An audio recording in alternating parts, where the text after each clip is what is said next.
नमस्कार भक्तों, जय श्री कृष्णा, जय राधे राधे, जय प्रेमानंद महाराज की आप सभी का हार्दिक स्वागत है। हम सुनते हैं भक्ति, धर्म और जीवन के गूढ़ रहस्यों की बातें।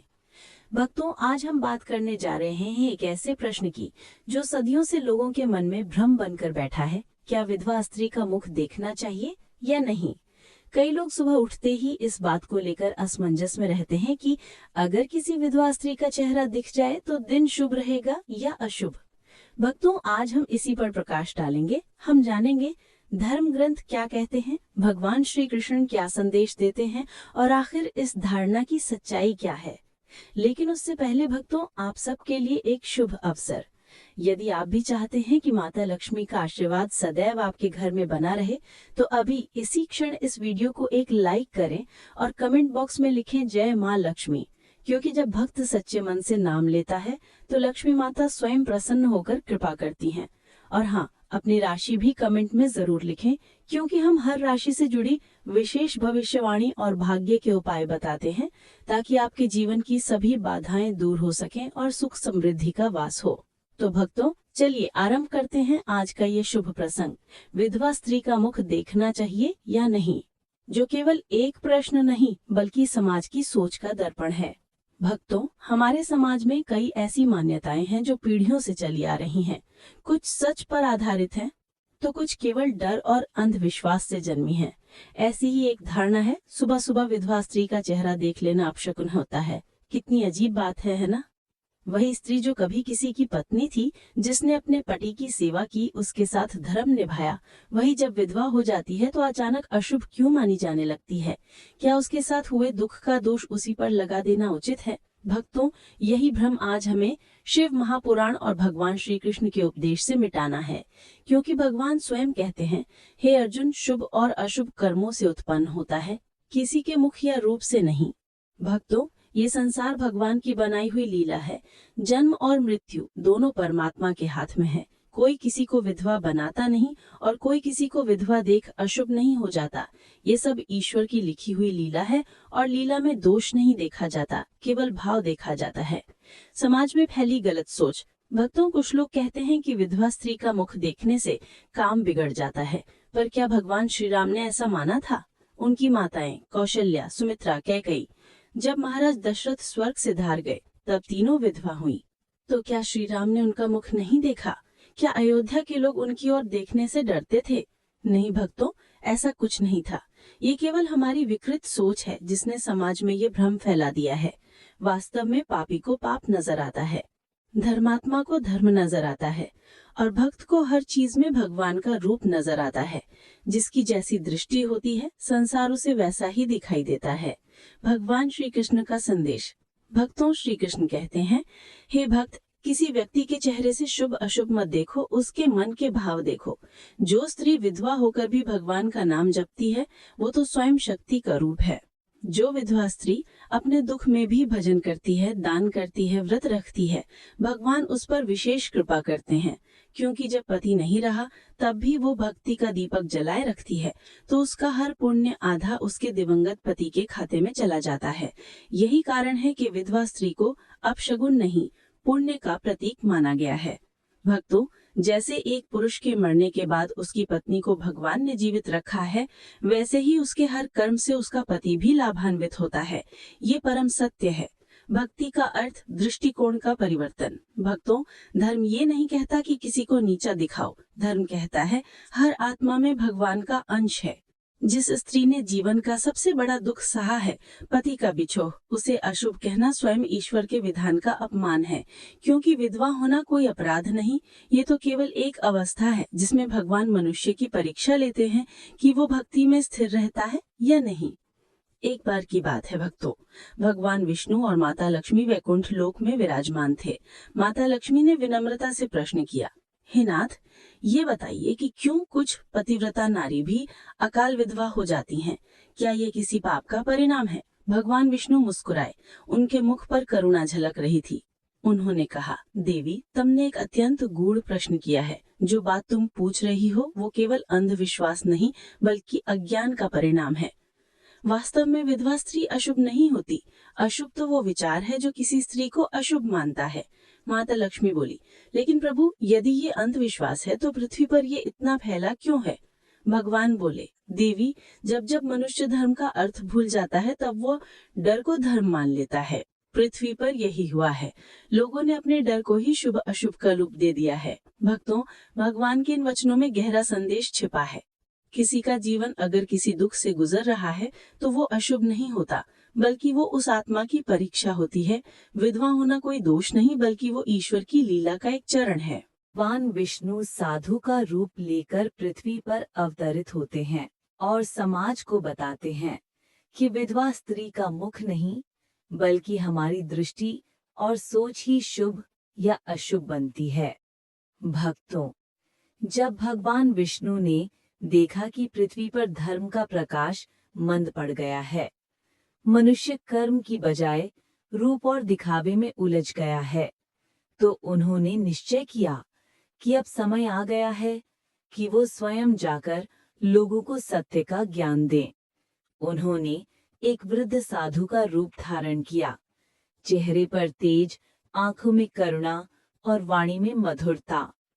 हाथ में कमंडल, शरीर पर पीले वस्त्र और माथे पर श्रीवत्स का चिन्ह। पृथ्वी पर उनका पहला पड़ाव था एक छोटा सा गांव, जहां सुबह के समय लोग अपने घरों के द्वार झाड़ते, पूजन की तैयारी करते और एक दूसरे से कहते, भाई ध्यान रखना, आज सुबह उस विधवा का मुख दिख गया, इसलिए कुछ अशुभ न हो जाए। भगवान विष्णु ने यह सुना और मुस्कुराए। उन्होंने सोचा, देखो अज्ञान कितना शक्तिशाली है। मनुष्य अपने ही मन की कल्पना को सत्य मान बैठा है। वे धीरे धीरे उस दिशा में बढ़े जहां गांव के बाहर एक विधवा स्त्री रहती थी। उसका नाम था सावित्री। वो शांत, सरल और बहुत भक्तिमती थी। हर सुबह वो तुलसी को जल देती, दीप जलाती और भगवान का नाम जपती। परंतु गांव के लोग उससे दूरी बनाए रखते, क्योंकि उन्हें सिखाया गया था कि विधवा का साया भी पड़ जाए तो दिन खराब हो जाता है। भक्तों, सोचिए, जिसने अपने पति को खो दिया, जिसने संसार का सबसे बड़ा दुख झेला, वही समाज में अपशकुन कहलाई। क्या यही धर्म है? क्या यही न्याय है? एक दिन सुबह सुबह जब सावित्री मंदिर जा रही थी, उसी समय वो साधु यानी भगवान विष्णु वहां पहुंचे। सावित्री ने देखा, एक वृद्ध साधु धूप में नंगे पांव चल रहे हैं। उसने तुरंत दौड़कर कहा, महाराज, कृपया बैठ जाइए, आपके पांव तप रहे हैं, मैं जल लाती हूँ। साधु मुस्कुराए और बोले, माता, तुम मुझे महाराज कहती हो और लोग तुम्हें अशुभ कहते हैं, क्यों ऐसा न्याय? सावित्री की आंखों में आंसू आ गई। वो बोली, स्वामी, मैं क्या करूं? लोग कहते हैं कि मेरा मुख देखना अपशकुन है। अब मैं मंदिर भी जाती हूँ तो सब दूर हट जाते हैं। भगवान विष्णु ने कहा, माता, क्या तुम्हारा मन पवित्र है? सावित्री बोली, जी हाँ प्रभु, मैं रोज भक्ति करती हूँ, पर शायद मैं अपवित्र हूँ क्योंकि मैं विधवा हूँ। भगवान बोले, नहीं माता, विधवा होना अपवित्रता नहीं है। तुम्हारी पवित्रता तो तुम्हारे मन में है। तुम भगवान की भक्ति करती हो, यही तुम्हारा सबसे बड़ा शुभ है। फिर भगवान विष्णु ने गांव में सभा बुलाई। सभी गांव वाले आए, कुछ आश्चर्य से, कुछ डर से, क्योंकि उस साधु के मुख से दिव्य प्रकाश निकल रहा था। साधु ने कहा, हे लोगों, तुम हर सुबह भगवान का नाम लेते हो, पर उसी भगवान की बनाई स्त्री को अपशकुन कहते हो। क्या ये धर्म है या अधर्म? एक बुजुर्ग बोला, महाराज, हमें तो पुरखों ने यही सिखाया है, सुबह विधवा दिख जाए तो काम बिगड़ जाता है। भगवान विष्णु ने कहा, नहीं, काम तब बिगड़ता है जब तुम्हारा मन दूषित होता है। जिस स्त्री ने अपना सब कुछ खो दिया, वो तुम्हारे लिए चेतावनी नहीं, प्रेरणा है कि जीवन में हर स्थिति में भक्ति और साहस कैसे रखा जाए। साधु ने आगे कहा, आज से अगर किसी ने किसी विधवा को अशुभ कहा तो जान लो उसने ईश्वर का अपमान किया, क्योंकि विधवा नहीं बल्कि अंधविश्वास ही सबसे बड़ा अपशकुन है। गांव वालों ने सिर झुका लिया, उनकी आंखों से आंसू बह निकले। सावित्री भी रो पड़ी, क्योंकि उसे पहली बार लगा कि उसकी पीड़ा को कोई समझा है। भगवान विष्णु ने अंत में कहा, हे भक्तों, शुभ अशुभ का कोई अस्तित्व नहीं। संसार में सब कुछ वही शुभ है जो भक्ति से जुड़ा है। स्त्री चाहे विवाहित हो या विधवा, वो माँ का रूप है, शक्ति का रूप है, और शक्ति कभी अशुभ नहीं होती। उन्होंने हाथ उठाया और आशीर्वाद दिया, आज से जो भी विधवा स्त्री को सम्मान देगा, उसके घर में कभी दुख नहीं आएगा, और जो उसका अपमान करेगा, उसके जीवन से लक्ष्मी कभी प्रसन्न नहीं होंगी। धीरे धीरे संगीत बढ़ता है, जैसे कथा समाप्ति की ओर बढ़ रही हो। ये कहकर भगवान विष्णु अंतर्धान हो गए। सावित्री वहीं खड़ी रह गई, आंसुओं में मुस्कुराती हुई। उसके हृदय में पहली बार आत्मसम्मान जागा था। गांव के लोग उसके चरणों में झुक गए और बोले, माता, हमें क्षमा कर दो, हमने तुम्हें नहीं समझा। भक्तों, यही इस कथा का सार है कि अशुभ कुछ नहीं होता। ईश्वर ने हर आत्मा को समान बनाया है। विधवा स्त्री कोई दोष नहीं, बल्कि वो जीवन की सबसे बड़ी साधक होती है, क्योंकि जिसने संसार का सबसे बड़ा वियोग सहा है, वो जीवन की सबसे बड़ी भक्ति को समझ सकता है। ऐसी स्त्री में अपार धैर्य, प्रेम और करुणा होती है। उसकी आंखों में अनुभव की गहराई होती है और उसकी मौन प्रार्थना में भगवान स्वयं उतरते हैं। इसलिए जब अगली बार किसी विधवा स्त्री का दर्शन हो तो डरना नहीं, झुककर प्रणाम करना, क्योंकि शायद उसी क्षण भगवान तुम्हें परीक्षा दे रहे हों कि तुम धर्म को समझते हो या अंधविश्वास में जीते हो। भक्तों, भगवान विष्णु के उस उपदेश के बाद वो गांव ही नहीं, पूरी पृथ्वी जैसे बदल गई। लोगों ने पहली बार समझा कि धर्म डर नहीं सिखाता, प्रेम सिखाता है, और जो धर्म भय से चलाया जाए वो अधर्म बन जाता है। समय बीता, गांव की वो विधवा सावित्री अब सबकी माता कहलाने लगी। हर सुबह लोग उसके दर्शन करने आते, उसके चरण छूकर अपने दिन की शुरुआत करते, और धीरे धीरे ये संदेश पूरे भारत में फैल गया कि विधवा नहीं, वो साक्षात शक्ति है। शास्त्रों का दृष्टिकोण। भक्तों, हमारे वेद और पुराणों में कहीं भी ये नहीं कहा गया कि विधवा स्त्री को अशुभ माना जाए। मनुस्मृति में स्पष्ट लिखा है, स्त्रियं समादरम कर्तव्यम सा गृहस्य लक्ष्मीः, अर्थात स्त्री का सदैव सम्मान करना चाहिए, क्योंकि वो घर की लक्ष्मी होती है। और महाभारत में श्री कृष्ण ने अर्जुन से कहा था, यो न हिनस्ति स्त्रियाम स भक्तो मम प्रियः, अर्थ, जो किसी स्त्री का तिरस्कार नहीं करता वही मेरा सच्चा भक्त है। इसका मतलब ये है भक्तों, जो विधवा स्त्री का अपमान करता है वो भगवान की कृपा से दूर चला जाता है, और जो उसका सम्मान करता है उसके घर में स्वयं लक्ष्मी का वास होता है।